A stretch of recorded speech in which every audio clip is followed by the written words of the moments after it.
So what if your emergency fund could buy you your sanity instead of just a new set of tires? Hi, I'm Cherie, and I help women leaders make smart money decisions so that they can enjoy their success.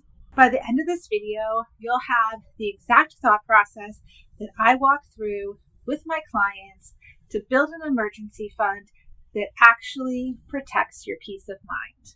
And if you want an instant and clear picture of where you stand financially, make sure to download my resource, the Financially Empowered Woman Checklist. It's in the description below.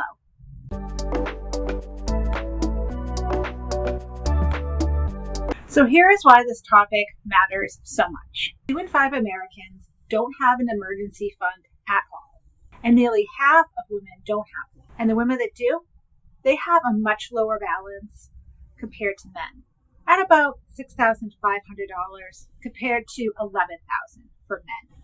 So if you ever felt uneasy about your rainy day fund or lack thereof, you are definitely not alone. So if you think that emergency funds are for unexpected expenses like car repairs or a medical bill, you're totally missing the point. Yes, we definitely want an emergency fund for those type of things, but let's be honest. Even though it wouldn't be ideal, a lot of us could probably put those expenses on a credit card if we really needed to. What I'm talking about is having enough money saved for what I call mental health emergency. So maybe you find yourself at a job that is totally soul-sucking. It's causing you a lot of stress. You have no appetite. It's hard to sleep. It's just taking over your life and not in a good way. If this is you, I can totally relate.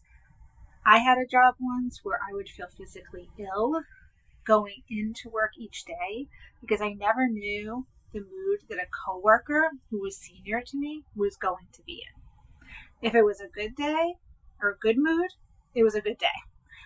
Bad mood, watch out.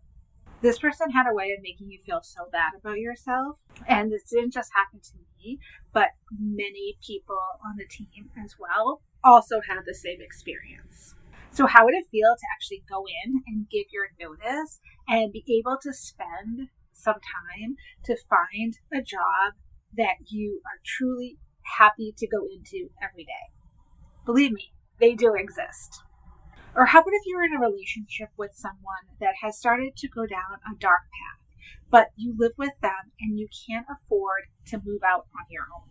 How would it feel to know that if you were ever in that situation, and I pray that you never are, but if you were, you would be able to get out of that situation faster than a NASCAR driver? So you see, emergency funds should be there to cover those unexpected expenses that always rear their ugly heads at the worst possible time, but it's about so much more than that. It's your path to make sure that you always have your own back and that no one can take away your happiness or your peace. Did you know in a recent poll that 40% of Americans said that they could not even cover an unexpected expense of $1,000? So it's no wonder that so many of us feel stuck, but we're going to change that. So now that we have our why around why we need this emergency fund in the first place, let's talk about how much we actually need. So if you look online, you'll usually find the recommendation is anywhere between 3 to 6 months of your normal expenses. However, you are smarter than that now. You know we want enough savings to give ourselves time if we need it. So that's why I usually recommend having a 12-month emergency fund. Now stop, don't panic, take a deep breath. We're not doing this all at once. This is a goal that we're working towards over time. So I work with clients on developing a realistic plan that works for their lifestyle, their goals, and because we're going to end up with 12 months of savings, also making sure that you're getting the best rate of return on that money while still having the ability to access it quickly. Now, only 46% of Americans have enough money saved to cover 3 months of their expenses. So if the 12 months sound like a stretch, don't worry, you're not behind, and we will get there. So has there ever been a time where you wished that you could have just walked away from maybe a job, a relationship, a crappy landlord, but you just couldn't do it financially? Type a yes in the comments below if you can resonate with that. So let's talk about how we can start saving, because the key really is to just start.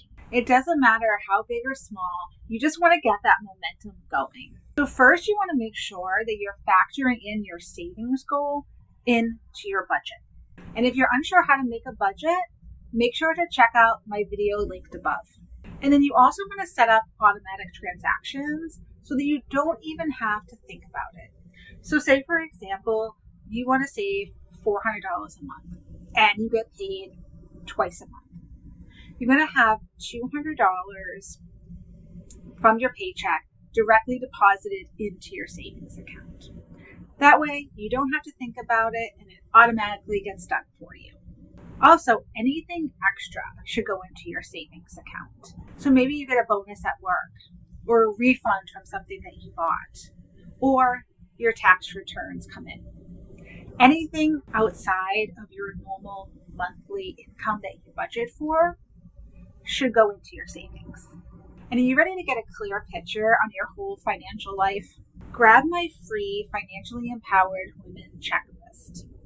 The link is in the description below. In just a few minutes, you're going to know exactly what's working, what needs a tune-up, and your best next move. If this helped, please give it a like and make sure you subscribe for more ways to get you back in control. See you next time.